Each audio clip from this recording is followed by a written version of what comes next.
L'implant cochléaire, une solution encore trop méconnue pour les problèmes de surdité. On voit ça tout de suite avec mes invités.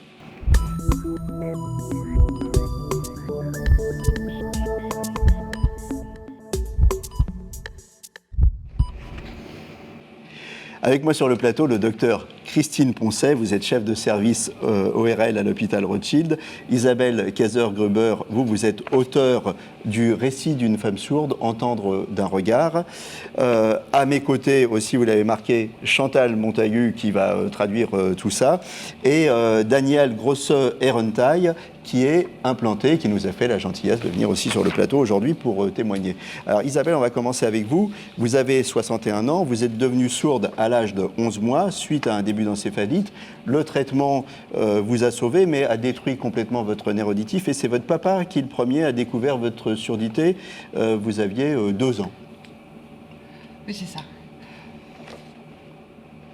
En fait, moi, j'ai eu cette maladie. Et donc j'étais guérie, moi j'allais bien, j'étais souriante, j'étais vivante, j'étais vivace même. Et un jour, c'était un soir, on m'avait raconté une histoire, mais moi les histoires on me les racontait, mais je ne les comprenais pas puisque je les entendais pas, je ne percevais pas non plus la colère éventuellement. Et un soir, mon père s'est rendu compte qu'il y avait quelque chose qui fonctionnait pas. Et donc du coup, ils se sont retroussés les manches pour que je commence à apprendre à parler. Donc c'est vrai que je peux remercier mon père, parce que c'est lui qui a fait cette découverte. Et vous avez commencé par l'oralisme. Tout de suite, oui. Tout de suite. Qu'est-ce que c'est l'oralisme? On va expliquer aux gens. Alors, l'oralisme, qu'est-ce que c'est? En fait, ça consiste à apprendre à parler en mimant l'articulation, en mimant les mouvements de la bouche. Alors, on est accompagné, effectivement, on apprend progressivement à dire pas, à dire ma, enfin, à apprendre tous les mouvements de bouche, de la langue. Et puis également aussi, forcément, il faut faire vibrer ses cordes vocales. Donc ça, c'est quelque chose qui s'apprend progressivement. Et puis on apprend aussi à maîtriser progressivement les vibrations que l'on émet, plus ou moins fortes, sous forme de jeu. Alors à l'époque, c'est comme ça que ça se passait, mais je ne sais pas si c'est encore le cas. On avait également un petit bracelet vibrant. Et donc c'est comme ça que progressivement, j'ai commencé à parler. Mais c'est dur, c'est très dur et très long. On a privilégié cette méthode parce qu'en fait, pourquoi? Parce que c'était plus facile en fait pour votre famille que vous appreniez à parler plutôt que eux apprennent la langue des signes. Et c'était peut-être plus facile aussi pour vous intégrer dans la société. C'est ce que vos parents ont pensé, au moins à une époque? À l'époque, il n'y avait pas de langue des signes. Il faut bien se rendre compte qu'il n'y avait pas d'implant cochléaire, qu'il n'y avait pas d'éducation en langue des signes. Il n'existait que l'éducation oraliste. On est dans les années 60 à ce moment-là. Et ma famille s'est dit que la majorité de la famille, toute la famille était entendante et que donc c'était plutôt à moi d'aller vers eux. Mais personne n'a pensé à la langue des signes à cette époque.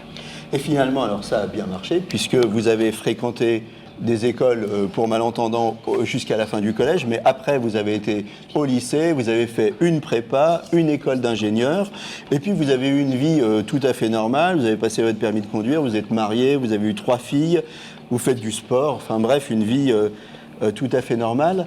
Et c'est qu'à 38 ans, en fait, que vous découvrez la langue des signes. Alors qu'est-ce que ça a changé, ça ? En fait, j'ai été extrêmement protégée avant toute cette période. Je n'avais jamais rencontré de sourds. Je n'avais aucun référent sourd auquel me référer, justement. Et donc, effectivement, j'avais fait, moi, des études. Mes parents m'avaient beaucoup protégée. Je faisais du sport, je faisais de l'équitation, je faisais de la voile. Enfin, j'avais une vie heureuse. Moi, je ne me sentais pas contrainte.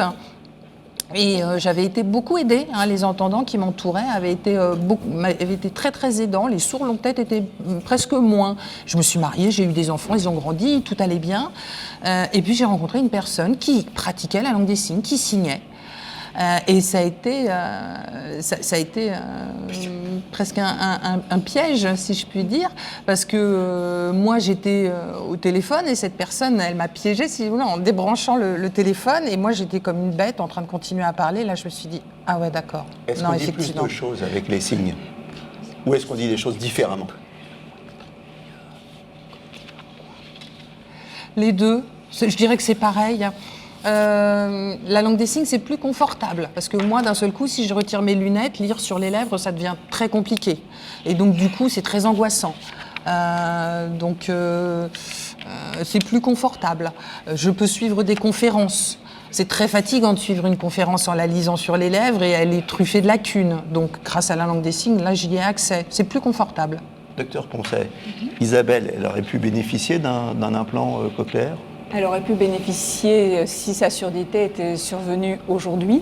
L'implant cochléaire en France a été vulgarisé à partir des années 90. Donc effectivement, maintenant, on a quand même un bon recul, plus de 28 ans. Mais à l'époque où elle est devenue sourde, probablement pas. Et c'est une des contre-indications de l'implant cochléaire quand on est sourd depuis trop longtemps? Alors voilà, une des contre-indications, c'est qu'effectivement, il y a une durée de privation du cerveau auditif, qui n'entend plus depuis trop longtemps, depuis 20, 30 ans. Et effectivement, c'est une des contre-indications, mais comme le disait Madame, on le fait parfois, par exemple, pour les gens qui deviennent sourds et aveugles. Parce que malheureusement, il y a des maladies qui entraînent une surdité, une cécité. Donc, quel que soit là le degré d'ancienneté de la surdité, on peut être amené à proposer un implant cochléaire. L'implant cochléaire. Alors, on va commencer par dire comment ça marche, la cochlée, avant de parler de l'implant. Comment ça marche? Alors, il faut savoir que le son, c'est les molécules de l'air qui vibrent, donc c'est de la mécanique. Donc l'air, il rentre. Voilà, les molécules rentrent par là, viennent frapper le tympan, qui est une petite peau de tambour que vous voyez là exactement. Ici. Ce qui fait vibrer les trois petits osselets qui sont derrière. Tout ça, c'est dans l'air, tout ça, c'est de la mécanique. Et le dernier osselet qui est étrié va s'enfoncer dans les liquides de l'oreille interne et va faire bouger une membrane où il y a des cellules, les fameuses cellules ciliées, qui vont transformer l'énergie mécanique du son en signaux électriques. Et hop, tout ça, ça part au cerveau. Et tout ça, ça part au cerveau. Qu'est-ce qui ne va pas, qu'est-ce qui ne fonctionne pas et qu'est-ce qu'on remplace avec l'implant cochléaire? Alors, justement? Avec l'implant cochléaire, finalement, ce sont les fameuses cellules ciliées qui soit elles sont mortes, soit elles ne savent plus faire leur travail, qui est de transformer cette énergie mécanique en signaux électriques. Donc l'implant cochléaire va délivrer des petits signaux électriques directement au contact des fibres du nerf. L'implant cochléaire, il y a une partie donc qui va être à l'intérieur, donc c'est cette partie-là, par exemple, qui va être à l'intérieur. La feuille de papier, on va dire que c'est la peau. Tout à fait. Hein, c'est ça. Et puis ici, j'ai une partie qui est à l'extérieur. Alors la partie que vous tenez dans la main, là, va prendre le son, va transformer le son. Voilà. Alors ça peut être ici ou ça peut être comme ça, comme un espèce de petit bouton comme ça, voilà. Ou comme ça. Hein. Donc les gens l'ont à peu près ici. Et ça va prendre le son, le transformer et l'envoyer grâce à l'antenne. C'est ce que vous aviez, ce que vous tenez dans la main, qui va communiquer avec la partie interne, parce qu'à travers la peau, il va y avoir une émission d'ondes qui va être décodée. Et dans cette partie ici, c'est transformé et envoyé directement dans l'oreille interne par ce petit fil. Par ce petit fil. Voilà. Et ça tient, en fait, alors ça, je l'oublie, hein, oui, c'est-à-dire que c'est sous ma peau. C'est sous la peau. Voilà. Il y a un petit aimant, ça tient par un petit aimant. Et le matin, quand je me lève, j'aimante mon truc et puis je mets ça comme un appareil auditif classique. Exactement comme un Donc ça veut dire qu'avec un implant cochléaire, je peux prendre... Vous vivez normalement, vous prenez votre douche, vous prenez les shampoings, tout ça. Normalement, vous l'avez oublié, votre... Je l'ai complètement oublié. Il fait complètement partie de moi-même. Et ça a complètement changé ma vie. Et ça a changé complètement votre vie. Ah oui. Oui. Je n'osais plus sortir. J'avais peur parce que j'entendais pas suffisamment ou j'entendais des bruits que je ne pouvais pas identifier. Et depuis que j'ai l'implant, je dirais que j'ai rajeuni. Oui. Carrément. Vous êtes rayonnante, vous avez rajeuni.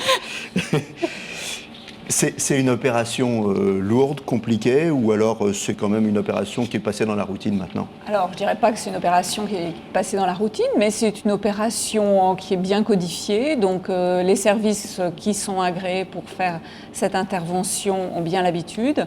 Et on peut même le faire en ambulatoire. C'est-à-dire que les patients rentrent le matin à l'hôpital, ils ressortent l'après-midi. En ambulatoire, donc ce n'est pas une opération... c'est pas très lourd. Enfin, très très lourd. On n'ouvre n'ouvre pas le crâne, on ne fait pas des trucs de... Si. La partie la plus épaisse qui est sous la peau est au-dessus de l'os du crâne. Donc on n'ouvre pas le crâne. On va simplement glisser cette partie-là. ce n'est pas trop invasif. Ce qu'on va faire attention, c'est de bien rentrer l'implant cochléaire dans la cochlée. C'est ça le geste qui est un peu délicat, qui nécessite d'être fait sous microscope et qui va être fait dans les quelques mois ou années à venir avec un robot. En tout cas, Daniel, vous nous dites que ça vaut le coup. Absolument. L'adaptation, c'est compliqué après ou pas? Non, c'est pas si compliqué que ça. Il faut simplement s'y attacher et faire des exercices tous les jours jusqu'à ce que le cerveau arrive à identifier les sons qui passent par l'implant. C'est remboursé? Alors tout le matériel est pris complètement en charge, c'est remboursé bien évidemment, le matériel est coûteux.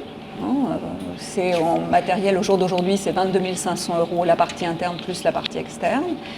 Tout est pris en charge par la sécurité sociale. Les indications? Les indications, il faut donc il y a pour l'adulte et pour l'enfant. Pour l'adulte, il faut que ça soit quelqu'un qui soit devenu sourd, qui avec 2 prothèses auditives bien réglées n'entend pas plus d'un mot sur 2 à 60 décibels sur une conversation courante, sans lecture labiale, c'est-à-dire sans voir les lèvres de son interlocuteur. C'est ce qu'on appelle un sourd profond quand même. Pas forcément, pas forcément, parce que 60 décibels, ça peut être un sourd sévère avec des troubles de la compréhension. Isabelle, on va finir avec vous. Ce bouquin, vous l'avez écrit pourquoi et pour qui? Il y a plusieurs raisons. D'abord, j'ai voulu rendre hommage à mes parents. C'est vrai que ce livre, il est sorti l'année dernière, en 2017, au moment du décès de mon papa, en juin. Il est sorti avant, hein. Il a eu le temps de le lire, votre père. Il a eu le temps de le lire, effectivement. Il est sorti en mai et lui est décédé en juin. Donc il l'a lu, il a pleuré. C'était quand même un homme un peu sévère. Alors est-ce que, comme tous les papas, j'en sais rien, mais il s'est excusé. Il m'a dit « Je suis désolée, j'ai été peut-être trop dure ». Et je lui ai dit « Non, t'en veux pas. T'en veux pas parce que finalement j'ai pu faire des études, j'ai eu un bon métier, je me suis mariée, j'ai eu des enfants. Donc voilà, il a pu partir un peu tranquille. Donc c'était la première raison. Et puis je l'ai écrit aussi pour dire aux parents d'enfants sourds qu'il faut peut-être pas se précipiter dans l'implantation. Je dis pas que je suis pour ou contre, hein, mais moi j'ai toujours peur qu'une opération très précoce altère le lien parent-enfant. Et ça, c'est quelque chose auquel il faut prendre garde, parce que un petit être qui vient de naître, on a plutôt envie de se retrouver en lui. Vous êtes d'accord avec ça? Alors, en 10 secondes. En 10 secondes, c'est surtout ce qui est important, c'est que l'enfant ne soit pas implanté trop tard. On sait que plus il est implanté tôt, plus il a de chances d'avoir un cursus scolaire tout à fait normal et d'avoir une vie tout à fait normale, ce qui est quand même bien pour un enfant, ce que chaque parent veut pour son enfant. Je vous remercie toutes d'être venues sur le plateau pour témoigner, vous de nous avoir permis de traduire et de comprendre, vous docteur pour vos explications et vous deux pour vos témoignages. Merci, portez-vous bien et à bientôt pour un nouveau numéro.